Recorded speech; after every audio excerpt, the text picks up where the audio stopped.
Welcome, friend. Follow me. We're going somewhere dark, somewhere dangerous. Most people would never dare enter the place we're going. There's no telling what horrors we'll find, what terrors we'll uncover. Don't say I didn't warn you. We might discover terrible monsters lurking there. Be careful, they could follow you out. Or maybe they're already inside you. Are you afraid? Good. Now you are ready to enter the Warning Woods. When I moved to Billings, Montana, I did the math and figured I could furnish my new place for darn near the same price as moving all my old stuff here if I shopped at local thrift stores. That way, I wouldn't have to rent a big truck to drive all the way from San Antonio. Billings isn't exactly the world capital of thrifting, but I did all right. People around here just don't let go of their stuff too easily. It could be that they don't allow much room for extra stuff in the first place. It's hard to get rid of much when all you have is all you need. I loved the excitement of checking out nearby thrift stores and pawn shops, not knowing what I would find, not knowing how my new place would come together, but knowing in the end, it would be undeniably unique. That's the problem with filling your house with purchases from Amazon or Target these days. It looks like there are hundreds of options out there, but somehow everyone brings home the same stuff. I found all kinds of hotel-style artwork to decorate my walls. Some might say that stuff is tacky, but I think it looks different inside a home than it does in a cheap hotel room.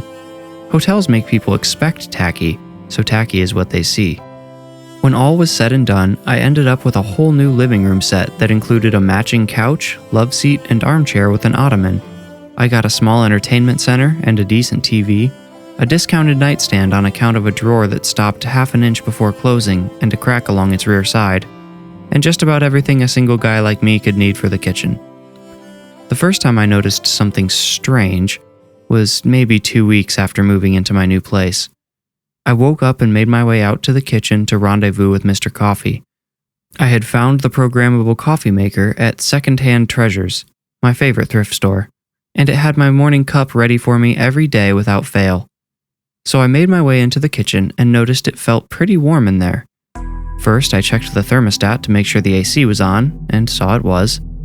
Puzzled, I returned to the kitchen and thought, boy, it feels like an oven in here. That thought prompted me to glance at the oven, and wouldn't you believe it, the dial was turned to 550 degrees. The little orange light next to it was glowing. I said a quick prayer of thanks that my house hadn't burned down. The prayer kept me from berating myself for about 2 minutes, and then the whipping began. I called myself all kinds of terrible names that shouldn't be repeated for leaving the oven on all night. I hadn't even used it the previous evening. I figured my clumsy self must have bumped the dial while I was wiping down the stove. Ironically, finding the oven on made me feel lucky, because nothing tragic had occurred when it very well could have. I would not feel lucky for long. Thinking back, the oven was only the first irregularity I had paid any mind to. Some strangeness had been going on in my house since the first week, after I brought in all my secondhand treasures, to borrow the name of my favorite shop. I had thought I kept misplacing things. Small items like lighters and matches wouldn't be where I thought I had left them, and then I'd find them hidden in a drawer or in other places I wouldn't normally put them. I told myself it kept happening because I hadn't created any habits in my new home yet. Of course, I would be prone to putting things places I wouldn't normally put them when I hadn't established the norm yet. The oven being left on was the first time danger had entered the equation, but far from the last. One afternoon, I came home from the store and immediately smelled something burning. The smell had a toxic overtone, like when someone tossed their Ziploc sandwich bag on the fire at a Boy Scout camp. I left my groceries by the door and began searching for the source of the odor. I entered the living room and instantly noticed a plume of wispy gray smoke rising and twisting like a tornado from the arm of my new love seat. What I could not find was anything causing the love seat to burn. I kid you not, for a second I thought I was witnessing spontaneous combustion and got excited. I pulled out my phone to take a video. A small flame rose from the arm as if it had been hiding inside and just burst through. The appearance of actual fire gave me a needed jolt, and I went to the kitchen for a bowl of water. That's when I noticed the back patio door was slightly ajar. I hadn't opened that door even once that day, so I began to worry about an intruder. I slid the glass door shut and locked it. Behind me, the fire went out instantly. It made an audible sound, sort of like boom. I watched the love seat for a minute to see if the flame would return, but even the smoke vanished like an apparition before the rising sun. Curious, I unlocked the patio door and slid it open again, just slightly, like it had been when I found it. Nothing happened at first, but after a couple of minutes, the ghostly smoke began to twirl on the arm of the love seat again. Now I examined the door more closely. Clearly there had to be a link between it and the fire. Stupidly, I held my hand out in front of the door and slowly began to raise it up. At about shoulder level, I received a searing burn on my thumb's first knuckle. The skin turned shiny and pink. In the spot where my thumb had been burned, I saw a pinprick of golden light almost too bright to look at. I understood right away what had happened. The afternoon sun was shining directly through the glass. When just one pane interrupted the light's path, it brought wonderful, harmless warmth into my home. But when the sliding pane was in front of the static one, they combined like a magnifying glass, concentrating the sunlight into that tiny pinprick of focused power. There must have been a slight bend to the glass in the sliding door. It had turned the friendly sun to a deadly laser beam which might have burned down the whole house if I had come home even 10 minutes later. With the initial mystery solved, another, more sinister question crept into my mind. How had the door been left open? If I had been more honest with myself, I would have asked who had opened the door, and that inquiry would have opened a whole line of questions. Did whoever opened the door intend to concentrate the sunlight and start a fire? Why do it in such a subtly elaborate way? Had they also turned on my oven in the middle of the night? Were they still in the house? I searched every corner of the house and made sure each door and window were locked. These precautions made me feel safe enough as I went to sleep that night. I was awakened at 2 a.m. by the anxious beeping of a smoke detector. I threw off the covers, but the end of my sheet got caught around my ankle. When I jumped out of bed, my right leg didn't follow me. I landed hard on the floor, catching myself on my elbows, which protested the impact with throbbing pain. My left leg was fine, but my right cried out in agony. Gently, I removed my ankle from the sheet and tried to put some weight on it. A twinging discomfort told me my ankle was temporarily out of commission. The smoke detector's incessant beeping reminded me I had bigger problems, and with the weird fire-related events of the previous days, I had to assume this was not a drill. I hopped into my office across from my bedroom where a rolling chair stood at my desk. I got behind it and pushed it in front of me like a walker. It sounded like the active smoke alarm was in the kitchen. A little further down the hall, I could smell the smoke. I remember a bizarre moment when the smell reminded me of a food truck. The smoke had a greasy flavor I could taste in the back of my throat. I started to panic. Even though I work from home, my employer makes me take an annual fire safety training. It covers various types of fires and how to handle them. Grease fires are one of the absolute worst and hardest to manage. Instead of continuing toward the kitchen, I returned to my bedroom to retrieve my phone. If I was dealing with a grease fire, I was going to need help. I dialed 911, wedged the phone between my shoulder and my ear, and started back towards the kitchen. 911, what is the location of your emergency? The dispatcher asked robotically. I gave her my address and told her the smoke detector was going off in the kitchen. Do you see any smoke, sir? She asked. Yes. Do you know what the source of the fire is? No, not yet. Okay, I'm going to start a truck to your address. You need to find the closest safe exit and get out of the house. Are you able to do that? She must have heard how out of breath I was from hopping on one foot and pushing the chair out in front of me. I can, I said. What I didn't say was that before I left the house, I had to know what had finally caused a real fire. The oven and patio door hadn't worked, so what had my mysterious assailant finally done? I heard a crackling not unlike fire, but dissimilar enough for me to know it wasn't flames. I rounded the corner, planning to use the patio door as my escape once I learned what had happened. I entered the kitchen. All 4 of the electric stove's spiral elements were glowing angry orange. A pan full of what I assumed to be vegetable oil sat on top of the biggest one. A behemoth of smoke billowed off of the oil. Droplets popped out of the pan like lava spewing from an agitated volcano, landing on the other 3 burners and flashing all over the stovetop. "It's the stove," I said into the phone. "All right, sir, you need to get out. Are you still able to do that?" The pan began to rattle on the burner. It shook hard enough to make the oil slosh up to the rim and back down, threatening to spill everywhere. "Stop!" I shouted. The phone fell from my shoulder onto the floor. "Sir? Sir, who are you talking to?" the dispatcher's distant voice asked. "Stop that!" I shouted again, only causing the pan to shake harder. A splash of oil leapt from it and should have landed on my kitchen floor, but something got in its way. The oil hit an invisible obstacle and flames burst out in midair. They cast a shadow against the cupboards, the shadow of a small, lean figure with one arm extended toward the stove. I could hear sirens in the distance now. I watched the dark shadow vanish as the suspended flames flickered out. The pan stopped rattling. I was afraid to move. I worried if I went for the door, the invisible arsonist might come for me. I felt frail and defenseless behind that cheap office chair with my injured ankle hovering above the floor. "What are you? Why are you doing this?" I shouted. Suddenly, the window above the sink flew open. The screen fell away and the pan levitated off the stove. It went out the window on its own, taking the burning oil with it. I expected to hear it clatter on the pavers in the backyard, for flames to erupt and consume the grass, but nothing happened. The smoke detector stopped after the smoke slithered out of the open window. Just then, I heard a heavy pounding on my front door. "Billings Fire Department, is anyone still inside?"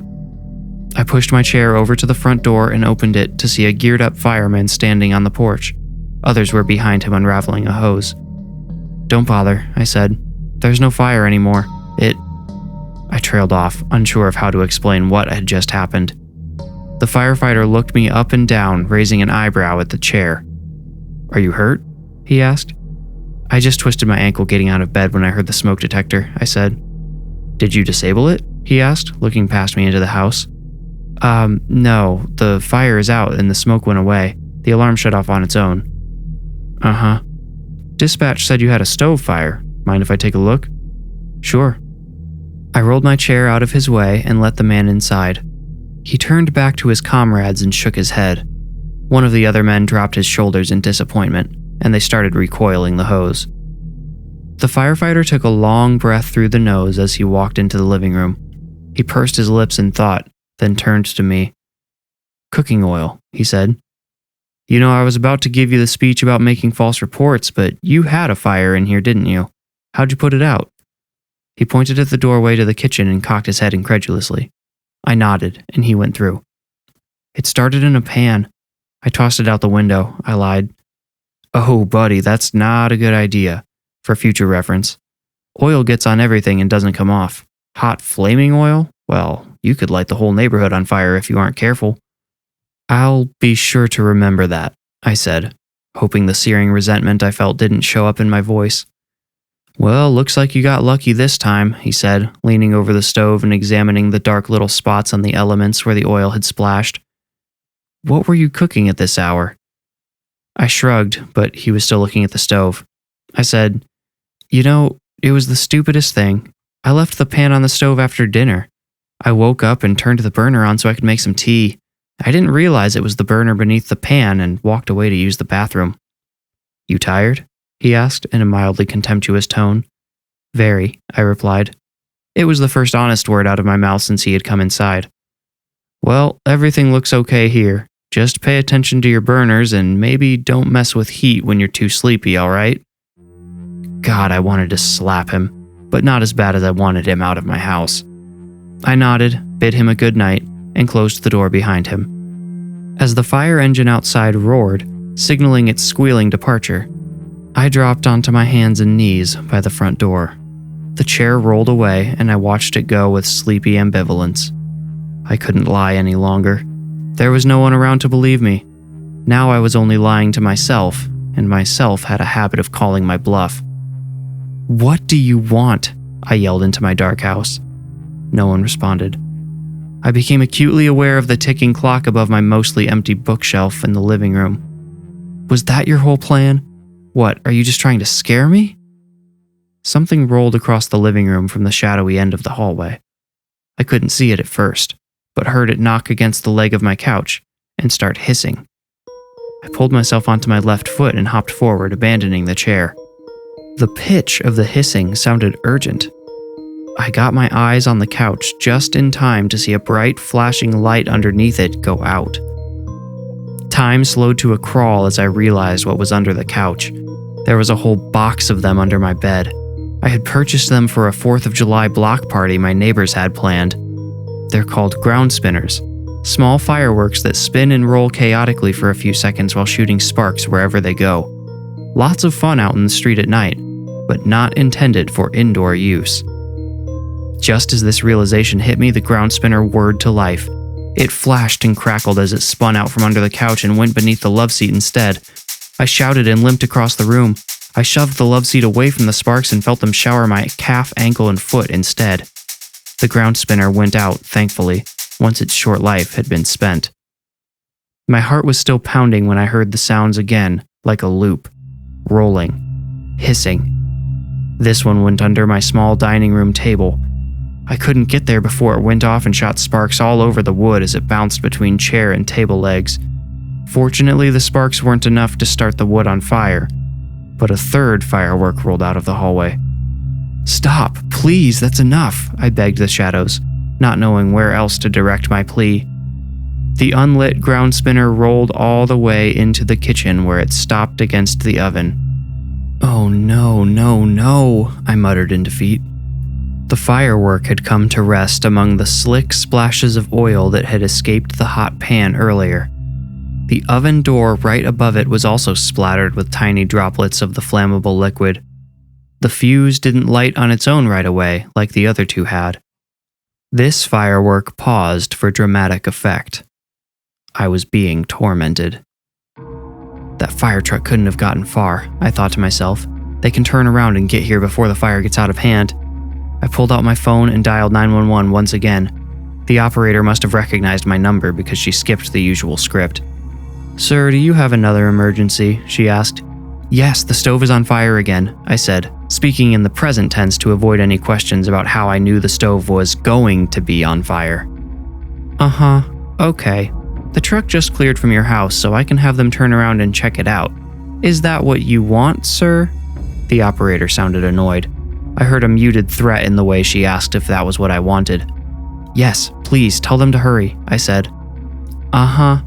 Just as a reminder, sir, making a false report it's a crime, I know, please just tell them to hurry." I hung up after repeating this request and stared at the unlit firework in the middle of all that oil.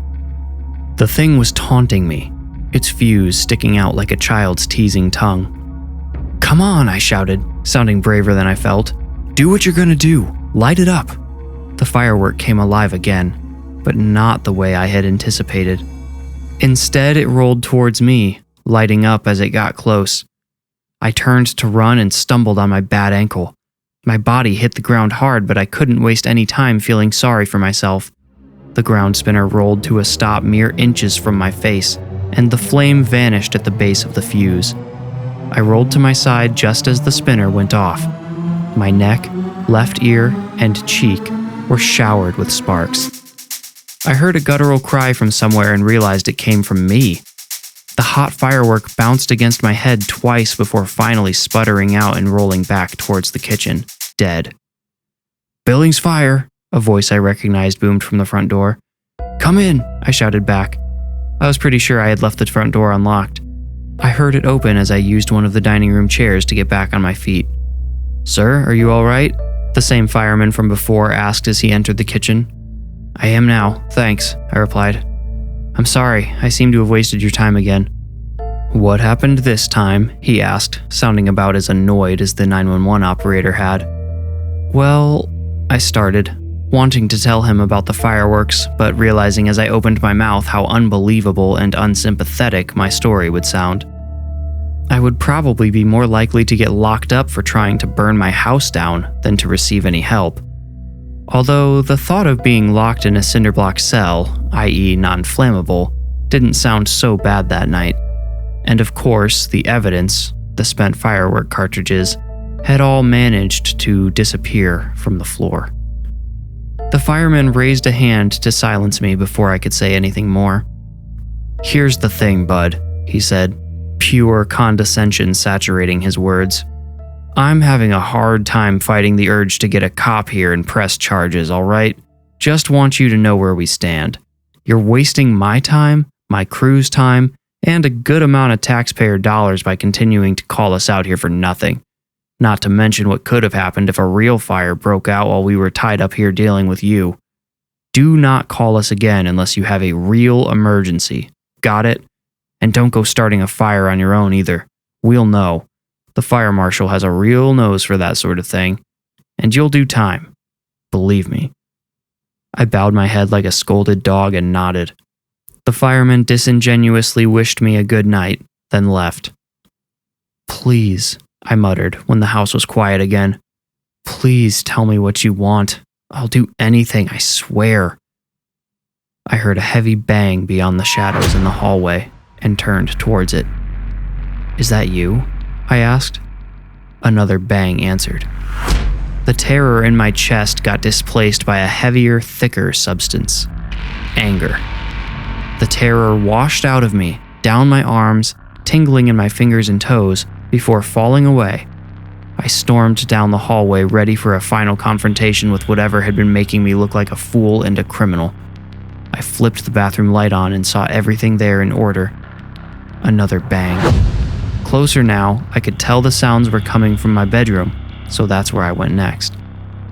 I flipped the switch that should have turned on the light affixed to my ceiling fan, but angrily realized I had pulled the cord to turn the light off while the fan spun during the night. As my eyes adjusted to the dark room, I noticed the drawer of my nightstand, the one that didn't quite close all the way, was drawn out to full extension. My socks looked back at me like inquisitive puppets until the drawer slammed shut on its own. Not all the way, just up to the spot where something interrupted its path. Then the drawer extended again, slammed, opened, and slammed once more. I got the message. The next time the drawer opened, I stumbled to my bed, caught myself on it with one hand, and grabbed the drawer with the other. I could have sworn I heard a small voice whisper, "Look," as it passed by my ear. I glanced over my shoulder to confirm no one was there, then carefully popped the drawer off its tracks and pulled it away from the nightstand. Something clunked onto the wood beneath the drawer. "Don't hurt me," I said pathetically as I reached a trembling hand into the black rectangle left behind by the drawer. My fingers brushed against something solid. I removed the object and brought it into the room's dim, ambient light. It was a rectangular tin labeled Altoids, curiously strong mints. I wondered for a moment if all the paranormal action had only led me to discover a few expired mints. Cautiously, I lifted the tin's hinged lid. Something popped out and made me recoil, losing my grip on the tin as I fell flat on my rear. The object inside the tin fell to the floor. I breathed a sigh of relief as I realized it was only a sheet of folded notebook paper. Someone had written this note on it. "If anyone should find this, please turn it over to the Billings Police Department. It was him. The boy is extremely dangerous. Do not let him go." The note was signed Dr. Draven Gimbel. My heart thudded as I flipped the page over. The drawing on the other side had been done in crayon by a child of maybe 5 or 6 years old. A red house filled the center of the page. A man and a woman were drawn with their heads poking out of an upstairs window. On the other side of the house, 2 little boys were drawn doing the same thing. They all appeared to be shouting comically into the air, but there was nothing funny about the rest of the drawing. The ground floor was engulfed in orange and purple flames, and off to one side, drawn largely to appear in the foreground, was a young boy holding what looked like a Zippo lighter. "Bye bye Dr. Gimbel" was etched above the screaming woman in a child's handwriting. Doctor was spelled Dokter, and Gimbel spelled Gimbul. Donald Donnie Jericho was written above the lighter boy's head in pen matching the note on the back of the page. I heard a boy's laughter in the hallway. It echoed with sinister malice. I thought of calling the fire department again to get them there preemptively, but knew they wouldn't come. Not this time. This time a police officer would come to cite me for making false reports, or maybe even haul me off to jail. All I could do was get out of the house before the spirit of Donnie Jericho burned me alive. I crawled into the hallway. My hand slipped in something wet and I lifted it to my nose. The smell of rubbing alcohol burned my sinuses. At the end of the hall stood a short, thin shadow. It flicked something in its hand, a Zippo lighter, and the horribly burned face of a young boy appeared at the edge of the fire's light. "Please," I begged. The boy flashed small white teeth and made a whipping motion with his hand, sending the lighter spinning towards me. A circle of blue flames spread right in front of me. I rolled back into the bedroom as the circle expanded until it reached the walls where its round edge flattened and began to consume the trim. I forced myself onto my feet, ignoring the pain in my ankle. The fire started to sneak into the bedroom as I limped to the window. I tossed it up, broke out the screen, and fell out onto my lawn. Fortunately, an early rising neighbor saw my house go up in flames and called the fire department. Because the call hadn't come from me, they responded. Unfortunately, they weren't quick enough to save the house. I couldn't salvage anything from the wreckage of my home, but I've managed to salvage what actually matters, my life.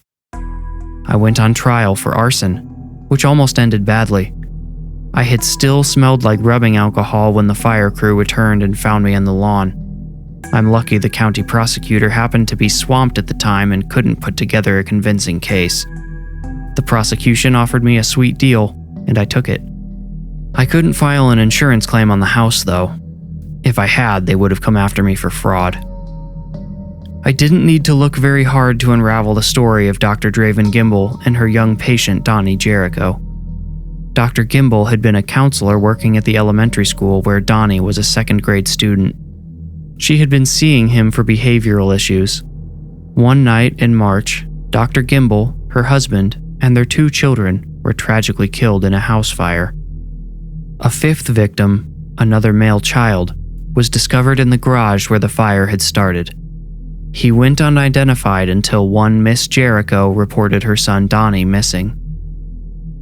Dr. Jericho must have saved that drawing after finding it in Donnie's locker. Or maybe he gave it to her directly as a sick warning. I imagined her frantically scrawling the note I had read as raging flames consumed her home and family. She must have stuffed it into her nightstand before her husband used the heavy wooden item to smash open the window so they could try, unsuccessfully, to escape. I haven't yet decided how I'm going to recover from this and start over. I'll need to save up some money to buy new furniture, clothes, and entertainment. And yes, I mean new as in brand new. I'm done with secondhand. When you bring that stuff home, you just never know what might come with it.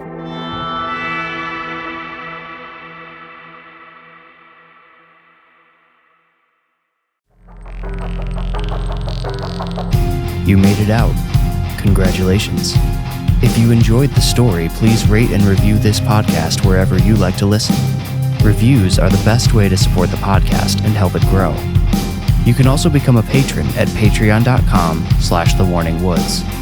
If you want more creepy content, including the images that accompany each story, follow me on Instagram at thewarningwoods. If you feel ready, meet me here next week for another journey into the Warning Woods. Thank you for listening.